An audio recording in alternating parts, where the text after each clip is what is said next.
I had found Andrew on the radio surfing. I was waiting for Ken to come out of work, and I was sitting out in the back, the parking lot, and I just stumbled on Andrew. And the Spirit of God in Andrew connected with the Spirit of God in me. And so I began listening to Andrew, everything I could get my hands on. If we were thinking according to the Word of God that says no weapon formed against us will prosper, God heals all of our sickness, all of our diseases. I wish above all things that you may prosper and be in health, even as your soul prospers, by whose stripes we were healed. Jesus went about doing good, healing all that were oppressed of the devil. I listened to so many of Andrew's teachings. They came in and became a part of me. They became a part of every cell, every fiber of my being.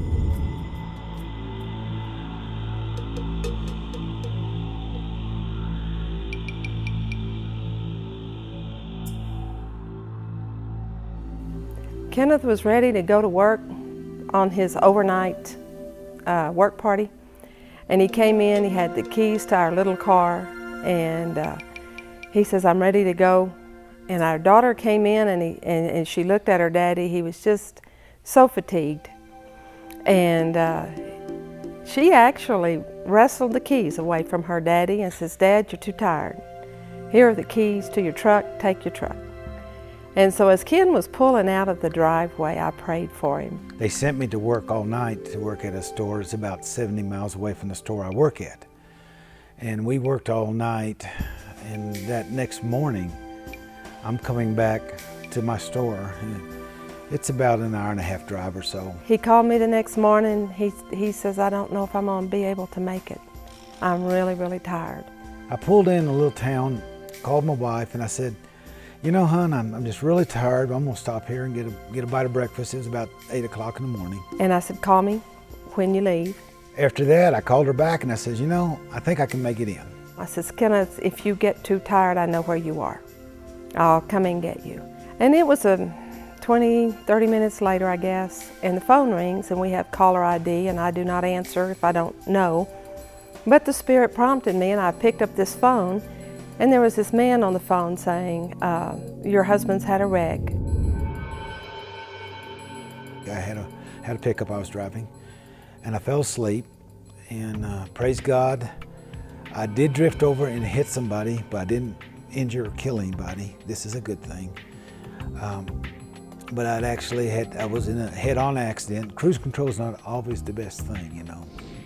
The truck was just totaled. I didn't know how. I had no idea how Ken got out of that truck.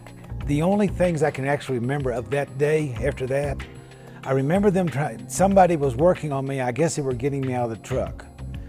And I was told later it took them 2 jaws of life to get me free from my truck cab. And I was conscious, and I remember saying, just get my leg loose, I'll be okay. I didn't know what other injuries are actually in my body. The next thing I remember is I was at a small hospital, and they was going to take me to a major city hospital in Fort Worth. And there's this helicopter sitting on the front lawn of the hospital. And I'm thinking to myself, I wonder what that helicopter's there for. And then the last thing I remember, clearly, is the sound of the helicopter blades. And I can only tell you what the injuries were because I was reported. I mean, they said they quit counting broken ribs. I was told after 7. I don't know how many of my ribs were cracked. My sternum was cracked. One hip was crushed and the femur was broken real close to that pelvic girdle. The right hip was cracked, both knees were cracked.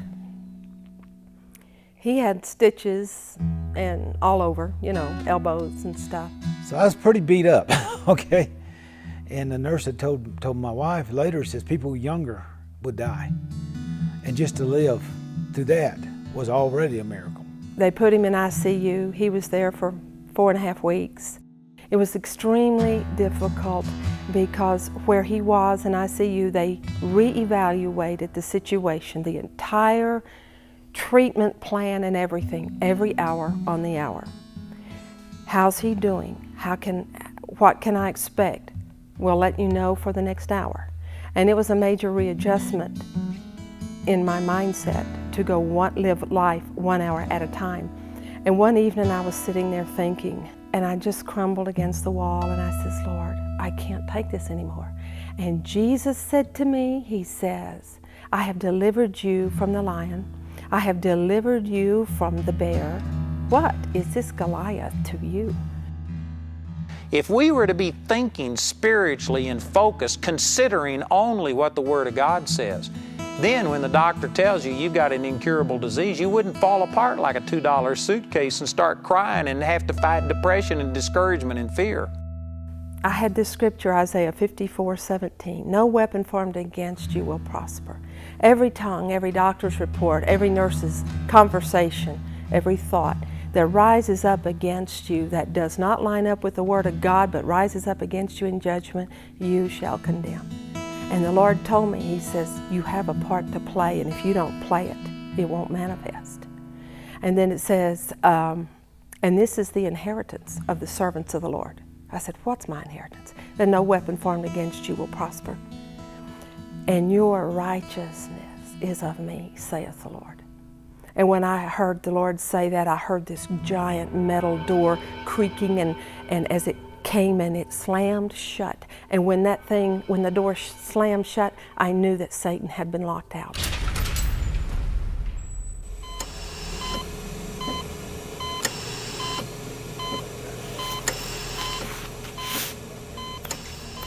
He had reached a level where he was not improving, and the doctors were going, what is wrong? He stopped. He just stopped. And I was talking to him, encouraging him, and all of a sudden his eyes popped open and the man was totally alert. And she comes and she kisses my face. And I do remember this, but I remember like a fuzzy dream, so I don't know how that fits in with everything. But she asked me, says, you think you're gonna die, don't you? And he thought about it. He thought about it and he processed it and he shook his head. And she says, Jesus says you can live. Now, will you agree with me that you will live? And I thought of it. I was elusive enough I could think. And I said, yes, I agree. And I just came alive. I said, you will agree with me? And his eyes were closing pretty quick, and he gave a little bitty nod, and he was out again. I chose to live. And when I chose to live, that's when things started changing.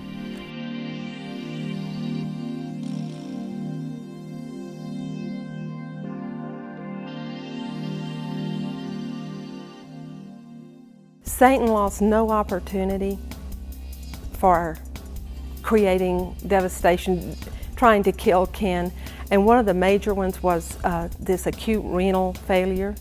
And the nurses called me, explained what it was, said, can we put in the stent and do this thing?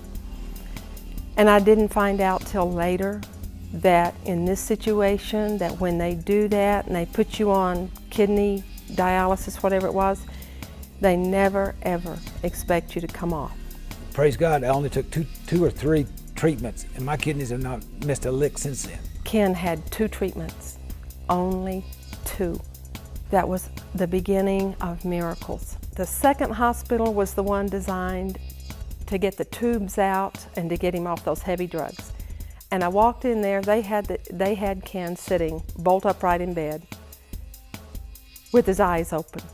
She told me later that when they took me to this long-term care facility, that they were saying 6 months would be an absolute miracle. 2 years would not be out of the unreasonable for me to be there. I'd have to learn to walk, I have to learn to talk. The diagnosis came out, he's gonna be in major rehab. Every cell of his body was saturated with drugs.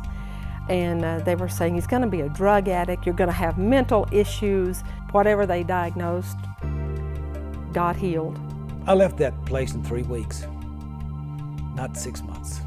And when we took him home, he was in a wheelchair. He had that 3-inch nylon belt around his chest.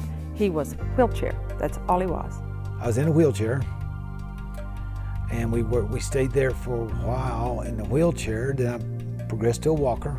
The people said I didn't need any more rehab, but my surgeon said I did need more rehab. And while they were arguing, Virginia and I said, you know, it's about the time a family summer conference, so let's just go down there and take a week off and relax. Tribulation do not perfect you. God is not the author of it. It's like I was teaching this morning. The Scripture makes it very clear that afflictions and persecutions come for the Word's sake, to steal the Word of God out of your heart. It's not from God. And we are here because our doctor messed up in his communicating with physical therapy and workman's comp. And so we don't have physical therapy, and we're sitting at home and we're going, we have no obligations. Let's go see Andrew Womack.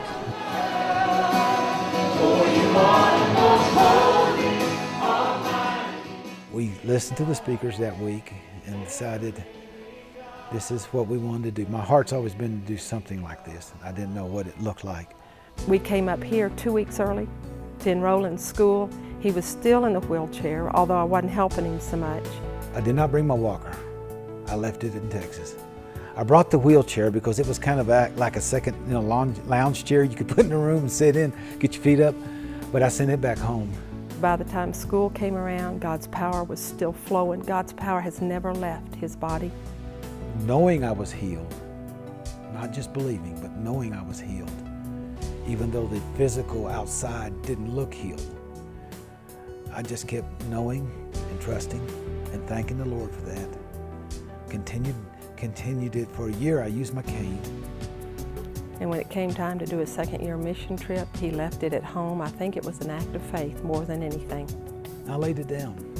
Haven't picked it up since. Ken still has a 21% disability rating, but praise God, he puts his socks and shoes on.